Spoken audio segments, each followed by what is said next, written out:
Fala pessoal, professor Marques Cruz aqui em mais um vídeo do canal Marques Edu. Hoje nós vamos falar sobre lei de Kirchhoff, mas vai ser uma aplicação em um circuito com duas malhas, que é esse circuito que está mostrado aqui, certo? Então vamos começar lendo a questão e então a gente vai analisar o circuito de fato. Vamos lá. Dado o circuito da figura 3.15, determine as tensões e as correntes em cada elemento do circuito. Vamos lá. Quem é o meu R1? R1 é esse aqui, R2 é 160, tá aqui, R3 é 80, que é esse aqui, R4 é 40, que é esse aqui, e R5 é 260. Pronto. Então, agora que a gente já sabe quem é cada um, o que é que nós vamos fazer? Vamos fazer a análise do circuito. Qual é o primeiro passo? Sim, nós também temos as tensões, né? E1, E2 e E3, que estão especificadas aqui, E1, E2 e E3 aqui em cima. Então, esse circuito ele já tem uma certa complexidade para ser analisado. Por quê? Porque ele já tem duas malhas e ele tem três fontes de tensão. Então, isso gera, de fato, uma pequena dificuldade na hora de fazer a análise do circuito. Mas o passo é o mesmo caso não tivesse essas fontes. Então, vamos interpretar aqui o que é que vai acontecer. A primeira coisa que nós temos que fazer é definir um sentido para a corrente em cada malha. Esse método ele também é chamado de corrente de malhas ou método de Maxwell, certo? Então, analisando aqui, ó, perceba que o maior potencial da fonte está aqui, o mais da fonte está em cima e o menos está embaixo.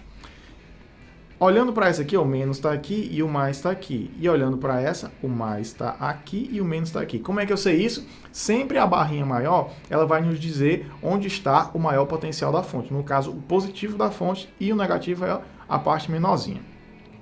Então vamos analisar. Ó. Imagine que a corrente está subindo aqui e descendo aqui. Então a gente pode dizer que a corrente está fazendo esse sentido aqui, o sentido horário. E a gente vai chamar essa corrente de corrente I1. Olhando para cá, eu poderia, conforme minha vontade, escolher um sentido arbitrário para a corrente. Não vai dar errado o meu cálculo, vai dar da mesma forma, só que caso eu adote o sentido contrário, o que vai acontecer é que o sinal da corrente vai dar negativo, mas isso vai indicar que eu acertei o valor, porém o sentido adotado não foi o sentido real da corrente, o sentido de fato dessa corrente no circuito.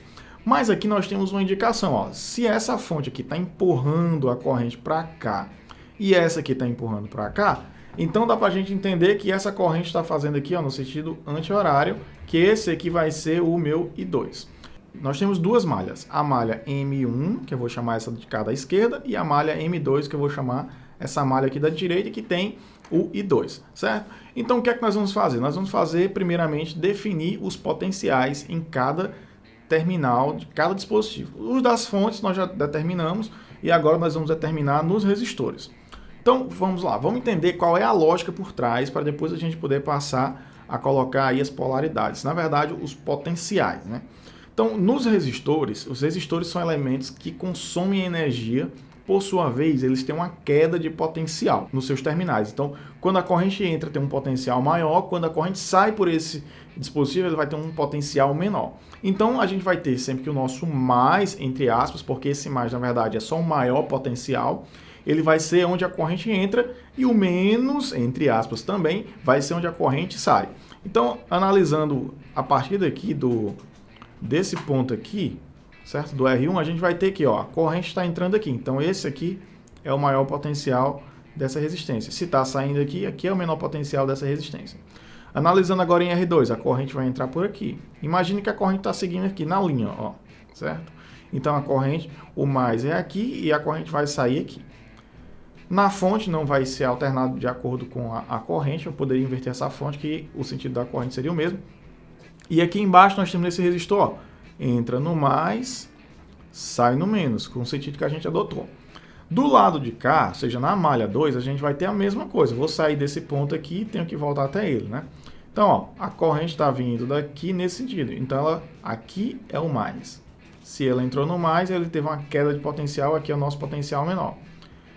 Passou pela fonte, chegou aqui, entra no maior potencial, sai no menor potencial. E aqui a gente vai ter que entra no maior potencial e sai no menor potencial. Então nós poderíamos ter adotado aí o sentido contrário e nós veríamos que para um mesmo resistor nós teríamos aqui o maior potencial e o menor potencial.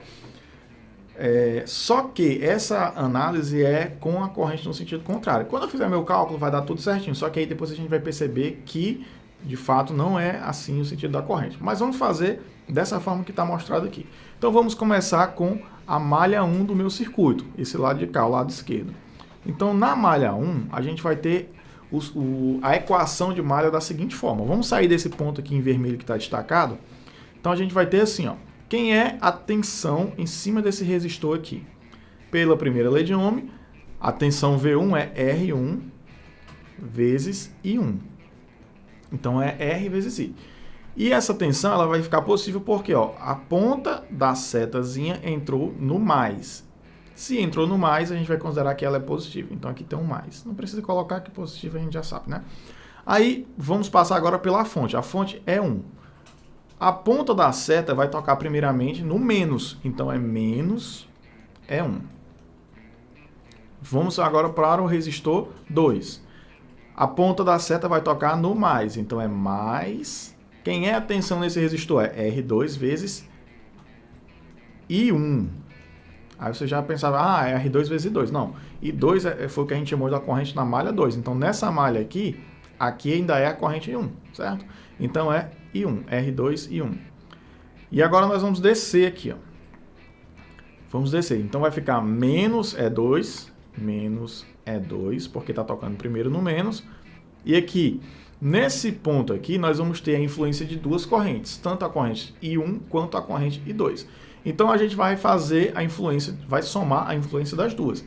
Então aqui vai ser R5, no caso, mais R5 vezes o meu I1 mais R5 vezes I2. Se eu tivesse adotado o sentido contrário, seria menos R5 vezes I2. Se a corrente I2 fosse no sentido horário, seria negativo. Essa parte aí, essa parcela referente ao R5. Então vamos agora organizar aqui o nosso circuito. Vamos colocar aqui o I1 em evidência e botar tudo que está multiplicando o I1 aqui. Então vai ficar R1 mais, a gente tem aqui o R2 mais o R aqui, né? R5. Tudo isso aqui vezes I1. Mais, aí vamos agora ver quem é que está multiplicando o R2. Acho que o R2 é só aqui o próprio R5, né? Então vai ser R5... ajeitar isso aqui. Então vai ser R5 vezes I2. E a gente já vai passar para o outro lado quem é termo independente, que aqui a gente tem, ó, E1 e E2. Então, menos E1 passa para o outro lado, mais E1. Menos E2 passa para o outro lado da equação, mais E2. Pronto. Chegamos aqui na equação da primeira malha. Como nós temos os valores de R1, R2, R5, E1 e E2, a gente já pode substituir aqui e chegar a uma equação que a gente vai chamar de equação 1. Então vamos substituir. Quem é o meu R1, está informado aqui em cima, é 100. Mais, quem é o meu R2? 160. Mais, quem é o meu R5?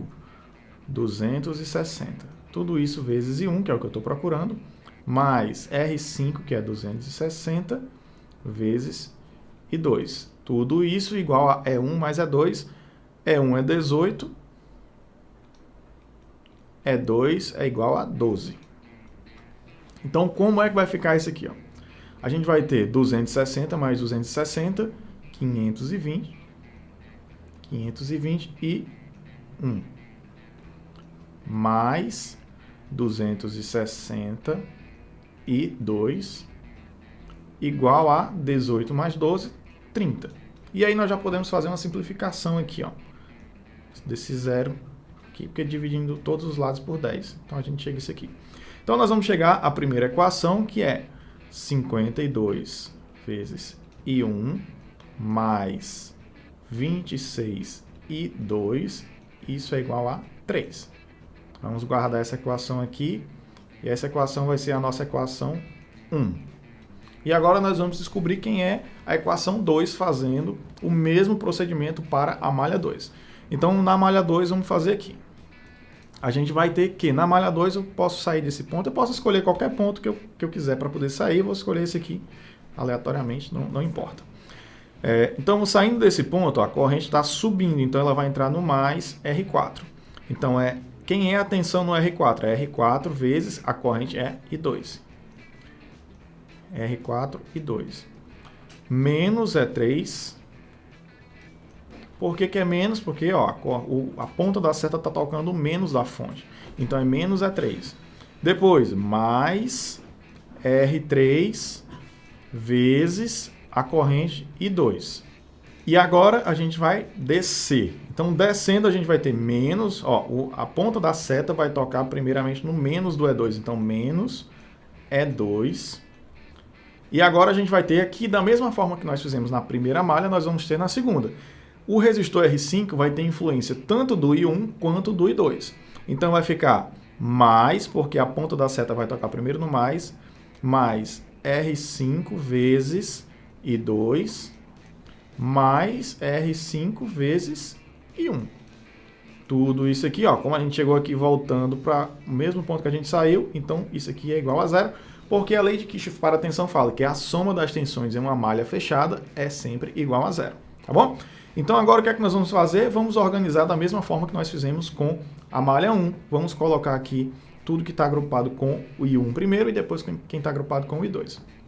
Então quem é que está agrupado com o I1? A gente só tem aqui o R5, então vai ser R5 vezes I1 mais, parênteses, quem é que está agrupado com I2? A gente vai ter, ó, com I2, nós temos o R3, R4 e R5, né? Ó, R3, R4 e R5. Então, R3 mais R4 mais R5, tudo isso aqui vezes I2 igual a... Agora a gente vai pegar o quê? Ó? Os termos independentes, que são as tensões, e vamos passar para o outro lado da igualdade. Então, isso aqui vai ser igual a E2 mais E2 mais E3. Então, nós temos agora que nós já temos um modelo para essa equação. Vamos substituir os valores e encontrar, de fato, a equação que representa essa malha. Então, vamos substituir. Quem é R5? 260 vezes I1 mais R3 mais R4, vamos botar aqui. R3 é 80, R4 é 40 e R5 é 260. Isso aqui vezes I2. Tudo isso igual a E2, que é 12 volts, mais E3, que é 8 volts. Então, isso aqui vai ficar 261 mais 80 mais 40 dá 120. 120 com 260 vai dar 380. Então, é 380 vezes I2 igual a 12 mais 8, 20. Já podemos cortar esse zero aqui em todos. E também podemos simplificar por 2 ambos os lados da equação, que aí nós vamos chegar a uma equação que eu vou colocar aqui, ó. 26 dividido por 2 vai dar 13. 13 vezes I1 mais 38 por 2 dá 19. 19 vezes I2 igual a 2 por 2 dá 1. Então, chegamos aqui à equação 2. Essa equação aqui é a equação 2. Pronto. Então, nós temos agora duas equações e duas incógnitas. Isso aí a gente vai pegar e fazer o quê? Um sistemazinho linear, tá? Eu vou dar uma limpadazinha no circuito aqui, só para deixar mais organizado. Pronto. Então, nós temos aqui as duas equações. Então, vamos resolver essas duas equações. Olhando para as duas equações, a gente pode fazer de várias formas, né? A solução nós podemos fazer por matriz, por sistema linear, por substituição, por multiplicação com a soma. E eu acredito que nesse caso seja mais interessante fazer uma multiplicação com a soma. Por quê? Porque olhando para essa primeira equação aqui, eu observo que aqui tem um 13 e aqui tem um 52. E eu sei que 4 vezes 13 dá 52. Vou multiplicar essa equação aqui vezes menos 4 e vou somar com essa, certo? Então, vou fazer esse procedimento aqui, ó. Vou multiplicar por menos 4 e somar com a outra. Então vamos fazer isso, ó, multiplicando por menos 4. Menos 4 vezes 13, 4 vezes 3 dá 12, sobe 1, 4 vezes 1, 4, com mais 1, 5, menos 52, né? Menos 4 vezes 19, 4 vezes 6, 36, vem um 3, 4 vezes 1, 4, com 1, 3, 7. Então, menos 7. Isso aqui é I1, né? Menos 76 e 2, igual a menos 4 vezes 1, menos 4. E agora nós podemos somar as duas igualdades. Como é que vai ficar isso aqui, ó? 52 com 52, a gente elimina.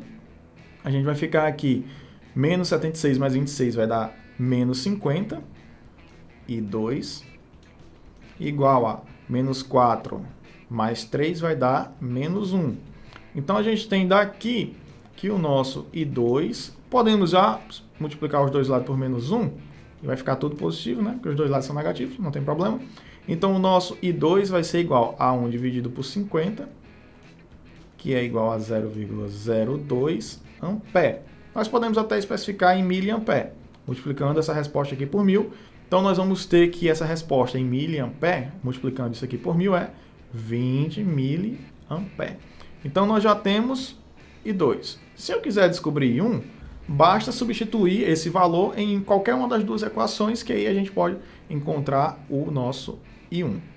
Pega o I2, substitui aqui, e então a gente encontra. Então, vamos substituir nessa equação aqui, 2, por exemplo. Como é que vai ficar? Vai ficar assim, ó, 13 vezes I1 é igual a 1 menos 19 vezes I2, que é 0,02. Então, o meu I1 vai ser igual a 1 menos 19 vezes 0,02, tudo isso dividido por 13. Então, a gente vai ter que na parte de cima aqui da equação, no numerador, a gente vai ter 0,62, já fazendo a conta direto, dividido por 13. Então, fazendo esse cálculo aqui, nós vamos chegar que isso aqui é igual a 0,0477. 47, arredondando 477 ampere. Ou, se a gente quiser dar em miliampere, seria 47,7 miliampere. Então, podemos botar aqui embaixo, ó, I1 é igual a 47,7 miliampere. Pronto. Então, chegamos em duas respostas, né, do I1 e do I2. E agora, a pergunta não está respondida ainda. A questão solicita: determine as tensões e as correntes em cada elemento. Então, agora a gente tem que fazer o quê? Calcular a tensão aqui, a corrente a gente já sabe, a corrente aqui, a corrente e a tensão aqui, a corrente aqui, a tensão é a própria tensão da fonte, tensão aqui, corrente aqui, tensão e corrente aqui, tensão e corrente aqui, em cada um. Então, para agilizar o vídeo, eu vou botar uma tabelinha aqui, já com as respostas, e aí eu vou só mostrando a vocês como eu cheguei nesse resultado. Sim, então pronto, coloquei aqui uma tabelinha já com as respostas para nós analisarmos. Vamos aqui, então vamos começar do R1. Quem é a tensão em R1? A tensão em R1 é R1 vezes I1. Então é o que está mostrado aqui. Quem é a corrente? A corrente é o próprio I1, que é a corrente de malha que nós já tínhamos encontrado. Então, quem é o R2? A tensão no R2 vai ser a nossa corrente I1, que nós tínhamos encontrado aqui, vezes o resistor R2. Então, é R2 vezes I1, certo? Que é o próprio I1. E aqui embaixo eu já fui colocando os valores, certo? Fazendo aí aqui o valor para a tensão e aqui para a corrente, tá? Então, quem é a tensão no R3? Tensão no R3 vai ser R3 vezes I2, que é a corrente que a gente encontrou para cá. I2. Quem vai ser a corrente quem vai ser a tensão no R4? Vai ser R4 vezes I2, que é essa corrente que a gente encontrou. E agora, mais interessante, quem é a tensão no R5? É o R5 vezes a soma das duas correntes, porque pela lei dos nós, nós sabemos, essas duas correntes estão vindo para o nó, então a soma das correntes que entram em um nó é igual à soma das correntes que saem. Então quem está saindo é a soma de I1 com I2. V5 é igual a R5, que multiplica a soma de I1 com I2. E a corrente nele é I1 mais I2. Quem é, então, o meu E1? E1 é a própria tensão da fonte, que já foi dada no início da questão, 18 volts. A corrente na fonte E1 é a própria corrente I1. Na fonte E2, vai ser a soma das duas correntes, que é a mesma coisa que eu acabei de explicar, e na E3 vai ser a corrente de malha I2, que está I1, mas é I2, na verdade, I2. E aqui a gente é só fazer a multiplicação, né? No caso, só essa 3 aqui que está com um probleminha, né? Então aqui é 47,69. E aqui é só aplicar o que a gente acabou de ver nesse ponto aqui. Então, só tem uma coisa aqui que está equivocada, que é a corrente no E3, né? A corrente no E3 é I2, que na verdade não é 20, é 47,69 miliampere. Então, aqui é esse valor que eu acabei de mostrar aí para vocês, tá? Então, espero que você tenha gostado, tenha analisado de forma bem sucinta, bem direta esse circuito, né? Porque, na verdade, ele já tem uma certa complexidade, mas como eu tratei cada ponto de forma bem separada, você tem condições perfeitas de entender como é que você poderia fazer se fosse com 3, com 4, com 5 malhas. Lógico que quanto maior a quantidade de malhas, mais complicado vai ser o cálculo, porque vai exigir muito mais no seu sistema de equações e você vai ter que encontrar mais variáveis, então isso dificulta um pouco, certo? Mas espero que você tenha entendido, que tenha gostado da forma de explicação. Não esquece de se inscrever no vídeo, deixar o seu like, comentar aqui embaixo caso não tenha entendido alguma coisa, ou mesmo se tiver gostado, né? Elogiar não custa nada. E se inscreve, não esqueça. Até o próximo vídeo e valeu!